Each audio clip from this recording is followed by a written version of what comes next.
Hello दोस्तों, तो जैसा कि हमने पिछले एपिसोड में देखा था कि हाओचन और वो प्रिंस स्पिरिट केव की तरफ चले जाते हैं ताकि वो वहां पर मशरूम्स को हासिल कर सके। लेकिन अचानक से वो देखते हैं कि वहां पर तो दो ड्रैगन्स मौजूद थे। उन्हें देखते हुए तो वो प्रिंसेस और उसके बाकी साथी उसकी तरफ बढ़ते हुए हमला करने ही वाले थे, लेकिन हाओचन बीच में आते हुए उन दोनों को बचा लेता है। साथ ही साथ में वो उन ड्रैगन्स का मुकाबला करते हुए उन्हें हरा देता है। लेकिन तभी फिर से हम देखते हैं कि अचानक से एक ड्रैगन ने आते हुए हाओचन पर हमला कर दिया था, इसलिए हाओचन उसे हराते हुए वुडन केज में फंसा देता है। उस ड्रैगन के हार मानने के बाद तो हाओचन ने फाइनली उस मशरूम को हासिल कर ही लिया था, लेकिन तभी अचानक से वो देखता है कि उस मशरूम की एनर्जी काफी लो होने लग गई थी। इसलिए वो जल्दी से आगे जाते हुए एक बड़े से फ्लावर में बैठ जाते हुए उससे कल्टीवेशन के प्रोसेस से गुजरने के बाद उसे रिफाइन करना शुरू कर देता है। तो इस पार्ट की शुरुआत में हम देखते हैं कि हाओचन अभी भी कल्टीवेशन के प्रोसेस से गुजरते हुए उसकी एनर्जी को बढ़ा ही रहा था कि अचानक से वहाँ पर शेन लॉन्ग अपनी उड़न तश्तरी लिए हुए आ जाता है। शेन लॉन्ग जैसे ही देख लेता है कि हाओचन रेड ड्रैगन की एनर्जी को रिफाइन कर रहा है, ये प्रोसेस उसे कुछ अच्छा नहीं दिखता, इसलिए उसके मन में ये आ रहा था कि मैं हाओचन पर हमला कर दूं। इस तरफ तो हाओचन अभी भी कल्टीवेशन के प्रोसेस से गुजरते हुए उससे रिफाइन कर ही रहा था। साथ ही साथ में बाकी प्रिंसेस और उसका भाई भी ये सारे का सारा मंजर देखे जा रहा था और तभी अचानक से वो शेन लॉन्ग को भी देख लेते हैं। ये देखते हुए तो शेन लॉन्ग को गुस्सा आ जाता है और वो उनसे कहता है कि तुम रेड ड्रैगन की एनर्जी को रिफाइन नहीं कर सकते हो, इसलिए वो अपने शॉर्ट क्लोन बना लेते हुए टियानी इमॉर्टल सेक्ट के प्रिंसेस पर हमला कर ही देता है, जिस पर वो प्रिंसेस हाओचन को बचाने के लिए सामने आ जाती है और टियानी सील ऑफ द स्काई का यूज करते हुए उसके सभी के सभी शॉर्ट क्लोन पावर को फ्रीज करवा देती है। तभी उसका छोटा भाई भी अपने ड्रैगन को समन कर लेती हुई उन पर हमला कर देता है। ये देखते हुए तो शेन लॉन्ग को गुस्सा आ रहा था, इसलिए वो उससे कहता है कि तुम लोग कौन हो। लेकिन उन दोनों प्रिंसेस की पावर को देखकर उन्हें भी मालूम हो जाता है कि ये दोनों ज़ियाओ डायनेस्टी के हैं, इसलिए शेन लॉन्ग उनसे कहता है कि अगर तुम ज़ियाओ डायनेस्टी से हो तो इस जगह को छोड़कर चले जाओ। ये बात सुनती हुई तो उसका छोटा भाई भी गुस्से से उसे ललकारती हुई कहता है कि तुम्हारी हिम्मत भी कैसी हुई कि तुम हमारी इस डायनेस्टी के में आ गए हो। दूसरी तरफ हमें हाओचन को भी दिखाया जाता है जो कि अभी भी कल्टीवेशन के प्रोसेस से गुजरते हुए रिफाइन किए जा रहा था। ये देखते हुए शेन लॉन्ग को अभी भी कुछ अच्छा नहीं लग रहा था, इसलिए वो दोनों प्रिंसेस से कहता है कि क्या तुम लोगों को मालूम भी है कि हाओचन कौन है और वो तुम्हारा कुछ नहीं लगता है, इसलिए तुम उसे जाने दो और मेरे हवाले कर दो। ये बात सुनती हुई तो वो प्रिंस उसे कहता है कि नहीं, हम ऐसा नहीं कर सकते हैं, वो हमारा दोस्त है, ना ही वो हमारी डायनेस्टी का है, लेकिन हमने उसे दोस्त मान रखा है। ये बातें सुनते हुए तो शेन लॉन्ग को काफी गुस्सा आ रहा था कि तभी अचानक से वहाँ पर उन्हें किसी तीसरे शख्स की साउंड सुनाई देती है, जिस पर हम देखते हैं कि वहाँ पर एक और शख्स उड़ते हुए आ रहा था जिसका ताल्लुक जी फैमिली था और वो एक ईवल एम्पायर था। उसके आते ही तो वो शेन लॉन्ग के सामने आ खड़ा हो गया था। ये देखते हुए वो काफी गुस्से में दिख रहे थे कि आउटसाइडर यहाँ पर कहाँ से आ गया है। तभी यहाँ पर शेन लॉन्ग ईवल एम्पायर को ग्रीट करते हुए कहता है कि मैं यहाँ पर रेड ड्रैगन की तरफ से आया हुआ हूँ और मैं चाहता हूँ कि ये सभी लोग मुझे यहाँ पर इस लड़के को दे दे, वरना मुझसे बड़ा कोई नहीं होगा। ये बात सुनते हुए तो जी फैमिली का जी शियाओ भी कहता है, जो कि ईवल एम्पायर है, वो बोल रहा था कि मुझे तो ये नहीं लग रहा है कि तुम्हारी ज़ियाओ डायनेस्टी में इतने ज्यादा लोग हैं, आखिरकार ये बच्चा कहाँ से आया हुआ है। उसके जाने के बाद जी शियाओ उनके सामने आ खड़ा होकर बोल रहा था कि आज तुम्हें तुम सभी लोगों को ज़ियाओ डायनेस्टी के नज़्म ज़ब्त के बारे में सिखा ही दूंगा। और हम देखते हैं कि वो अपने टेम्पल की पावर को एक्टिव कर लेती हुई उन पर हमला कर देता है, जिसे वो प्रिंस रोकने की कोशिश तो करता है, लेकिन वो अटैक ही इतना पावरफुल था कि वो उसे रोक नहीं पाता है, जिसके कारण वो काफी घायल हो चुका था। लेकिन घायल होते हुए बावजूद भी वो काफी गुस्से में दिख रहा था। साथ ही साथ में उसकी प्रिंसेस सिस्टर भी गुस्से में थी, इसलिए वो आगे बढ़ते हुए उसके साथ लड़ना शुरू कर देती है।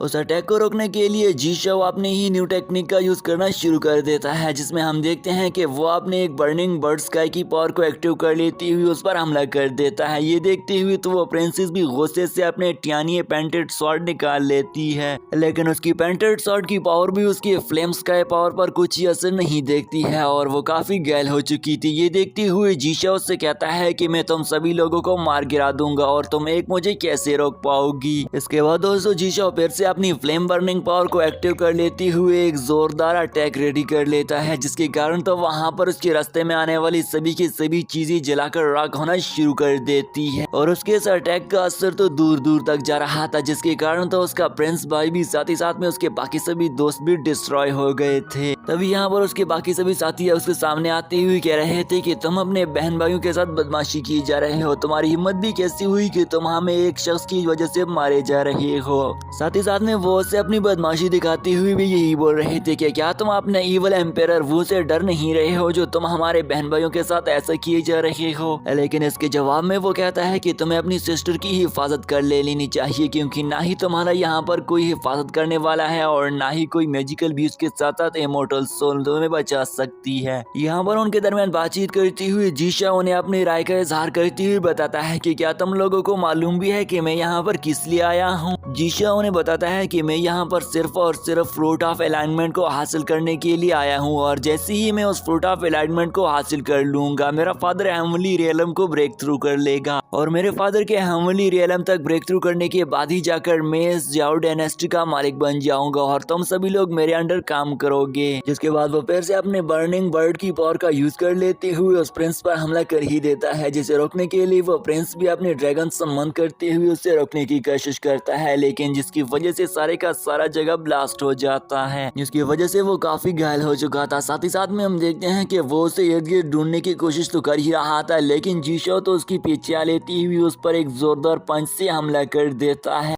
और ऐसा हमला करते हुए तो वो प्रिंस काफी घायल होता हुआ दूर जाकर गिर जाता है। ये देखते हुए वो नीचे आती हुई कहता है कि ब्रदर तुम बहुत ही ज्यादा वीक हो, इसलिए तुम्हें सबसे पहले पावरफुल बनना होगा। इसके बाद यहाँ पर उसकी प्रिंसेस सिस्टर भी आ गई थी, जो कि कहती है कि अब मैं तुम्हें अपनी थंडर स्वॉर्ड पावर दिखाना चाहती हूँ, और वो अपनी थंडर फ्रीज पावर का यूज करती हुई जीशो को फ्रीज करने लग गई थी, लेकिन वो अपनी फ्लेम की पावर का यूज करते हुए खुद को अनफ्रीज कर रहा था। इसके बाद वो दोनों हाउचन के पास आ जाते हैं और हम देखते हैं कि हाउचन अभी भी कल्टीवेशन के प्रोसेस से रिफाइनिंग कर रहा था, लेकिन हम देखते हैं कि उस छोटे प्रिंस की हालत बहुत ही ज्यादा खराब हो रही थी कि तभी यहाँ पर वो आज़म करता है कि अभी भी मैं कई हजार साल तक प्रैक्टिस करूंगा ताकि मैं खुद को और भी ज्यादा स्ट्रॉन्ग बना लूं। वो सभी हाउचन के पास खड़े हुए एक दूसरे के साथ बातचीत कर ही रहे थे कि तभी यहाँ पर जीशा उनके पास फिर से पहुंचा गया था, और इस मर्तबा वो तो कुछ अलग ही अंदाज में दिख रहा था। जीशा तो अपनी एनर्जी निकाल लेते हुए उन पर हमला करने ही वाला था, लेकिन तभी अचानक से उस पर थंडर लाइटिंग अटैक्स हो जाते हैं, जिसकी वजह से उसे मालूम पड़ता है कि ये सारे का सारा सब कुछ हाउचन ही की वजह से हुआ है। ये इस बात ने उसे काफी परेशान कर दिया था, क्योंकि उस बात का ऐसे इल्म नहीं था कि हाउचन इतना पावरफुल भी हो सकता है, इसलिए अभी तक भी वो उसे एक छोटा बच्चा ही समझ रहा था।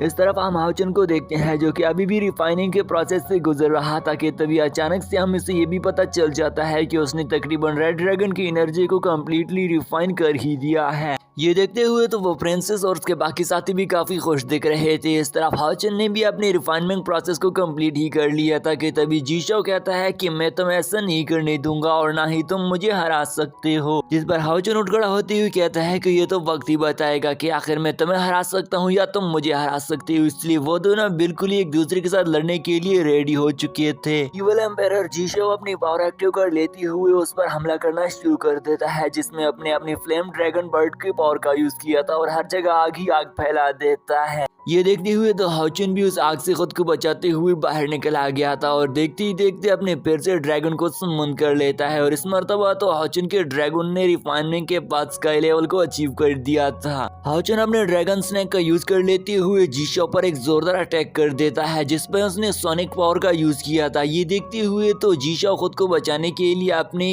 गोल्डन रिंग को एक्टिव कर देते हुए कह रहा था कि तुम्हारी पावर तो बहुत ही ज्यादा है। इस तरफ हम हाउचन के ड्रैगन को भी देखते हैं जो कि धाड़े मारते हुए काफी गुस्से में दिख रहा था, क्योंकि हाउचन काफी गुस्सा हो चुका था और वो उसे मारने के लिए बिल्कुल ही बेताब हो गया था। इसलिए उसका ड्रैगन स्नैक फिर से आगे बढ़ती हुए जीशो पर हमला करना शुरू कर देता है। साथ ही साथ में जीशो भी अपनी स्पेयर का यूज करती हुई उसके साथ फाइट करना शुरू कर देता है। जीशो तो लड़ने के लिए अपने एम्पियर एवल फ्लेम का पावर का यूज किया जा रहा था, साथ ही साथ में हाउचन उसके साथ लड़ते हुए अपने ड्रैगन स्नैक की एवल पावर का यूज किया जा रहा था, और हम देखते हैं कि उनसे काफी एनर्जी बाहर आ रही थी। जीशो ने ड्रैगन स्नैक के हमले को कुछ मरतबा डॉज कर दिया था, इसलिए अब ड्रैगन स्नैक काफी गुस्से में आ गया था और फाइनली उस पर एक जोरदार अटैक कर ही देता है, लेकिन जीशो फिर से उसे खुद को बचा लेता है। ये देखते हुए हाउचन बोल रहा था कि तुम्हारी और मेरी स्ट्रेंथ इक्वल है। उन दोनों की उन सेम पावर्स को देखकर वो प्रिंसेस मन ही मन में काफी परेशान हो रही थी। साथ ही साथ में वो ये बोल रही थी कि जीशो के पास जो रेड फ्लेम येलो स्पेयर की पावर है वो काफी ज्यादा स्ट्रॉन्ग पावर है, जो कि एक बेस्ट स्पिरिचुअल वेपन भी है।